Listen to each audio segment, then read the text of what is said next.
एक गांव में रोहित और शोभित नाम के दो भाई रहते थे। बड़ा भाई रोहित अपने छोटे भाई से बहुत जलन रखता था, क्योंकि शोभित पढ़ाई लिखाई में होशियार था और रोहित उसे परेशान करता था। वो अपने भाई से घर का सारा काम करवाता था और खुद एक भी काम नहीं करता था। बस जंगल से लकड़ियाँ लाने जाता था और उन्हें नगर में बेचता था। लेकिन उसका छोटा भाई बहुत दयालु था। एक दिन सुबह सुबह, रोहित भैया उठो, आज जंगल नहीं जाना क्या आपको? काम के लिए देर हो रही है। उठो भैया उठो। अरे सुबह सुबह क्यों सर पे चढ़े हो? सोने दो मुझे, जाकर अपना काम कर। मैं भी सोकर उठूंगा तब जाऊंगा। चल जाए यहाँ से। लेकिन भैया मुझे खाना बनाना है और लकड़ियाँ खत्म हो गई हैं। सोने भी नहीं देते। हाँ हाँ जा रहा हूँ। रोहित अंगड़ाई लेते हुए उठता है और कुल्हाड़ी उठाकर जंगल की तरफ निकलता है। भैया जल्दी आना। हाँ हाँ ठीक है ठीक है। रोहित जंगल में पहुंचकर रोज तो मैं यहीं से लकड़ियाँ लेकर जाता हूँ, आज थोड़ा आगे जाकर देखता हूँ। यही सोचकर वो आगे बढ़ गया और थोड़ी दूर चलने के बाद उसे एक बहुत सुंदर दिखने वाला पेड़ दिखाई दिया। अरे वाह, ये बहुत अच्छा पेड़ है। अगर मैंने इसे आज काट लिया तो 10-15 दिन के लिए आराम हो जाएगा। रोहित ने यही सोचकर जैसे ही पेड़ काटने के लिए कुल्हाड़ी उठाई, वैसे ही वो पेड़ बोला, रुको भाई रुको, मैं एक जादुई पेड़ हूँ, तुम मुझे मत काटो। अगर तुम मुझे नहीं काटोगे तो मैं अपने सोने का फल तुम्हें दे दूंगा। क्या? सोने के फल? ठीक है, तुम मुझे फल दो, मैं तुम्हें नहीं काटूंगा। जादुई पेड़ ने अपने सोने के फल रोहित को दे दिए। रोहित ने फल लिए और वहाँ से चला आया। अरे वाह, मेरी किस्मत, आज तो ऊपर वाले ने छप्पर फाड़ के दिया है। अब तो कोई काम नहीं करना पड़ेगा, बस किसी को इस जादुई पेड़ के बारे में खबर ना लगे। अब इस फल को बाजार में बेच कर आता हूँ।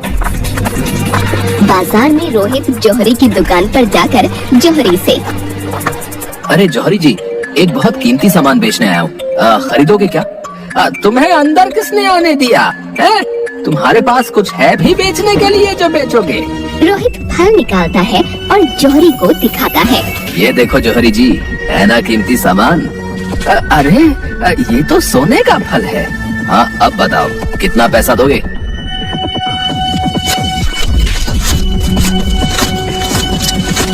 ये लो 15,000 और लाओ ये सोने का फल मुझे दे दो। रोहित जौहरी को वो फल देकर पैसे ले लेता है और घर आ जाता है।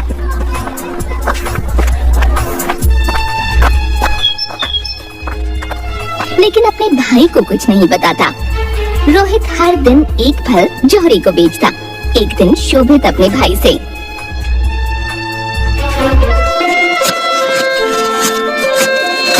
भैया मुझे कुछ पैसों की जरूरत है, स्कूल की फीस देनी है। क्या पैसों की जरूरत? कोई पैसे नहीं है मेरे पास। मेरे पास क्या पैसों का पेड़ लगा हुआ है जो आ जाते हो पैसे मांगने? खुद काम करो और कमाओ। भैया अपनी फीस के लिए मांग रहा हूँ। आप तो हर रोज इतनी फिजूल खर्ची करते रहते हो। फिजूल खर्ची करता हूँ मैं? है? बहुत जुबान चलने लगी है तेरी, है? भाग यहाँ से, भाग। और इस तरह से रोहित शोभित की पिटाई करता है और उसे पैसे नहीं देता। एक दिन रोहित के सारे फल खत्म हो जाते हैं। अब तो सारे फल खत्म हो गए हैं, अब मैं क्या करूँगा? एक काम करता हूँ, मैं फिर से उस जादुई पेड़ के पास जाता हूँ। रोहित उस पेड़ के पास जाता है और उसे धमकाने लगता है।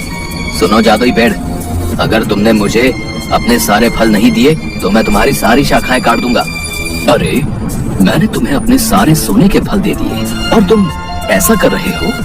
नहीं, तुम ऐसा कैसे कर सकते हो? ठीक है, मैं नहीं काटूंगा, इसके बदले में दोगे मुझे अपने सारे फल? बताओ। रोहित की ये बात सुनकर जादुई पेड़ को गुस्सा आ गया और उसने अपने पेड़ से रोहित के ऊपर ढेर सारी सुइयों की बारिश कर दी।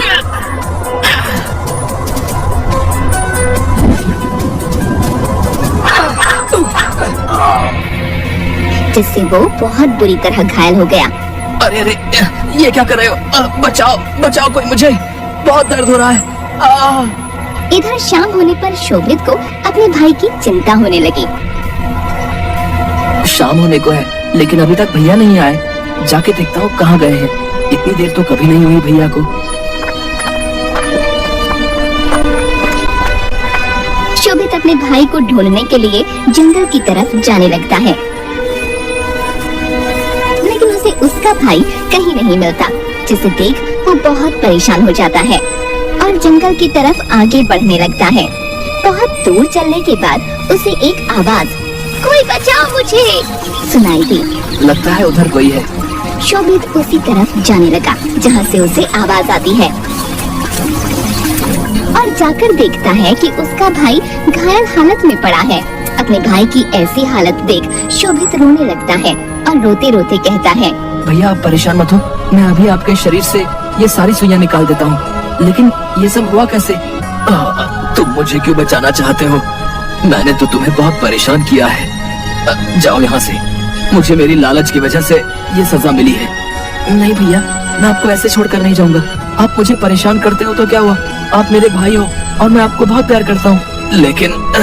लेकिन कुछ नहीं, आप शांत रहो। शोभित अपने भाई के शरीर से सारी सुइयां निकालता है।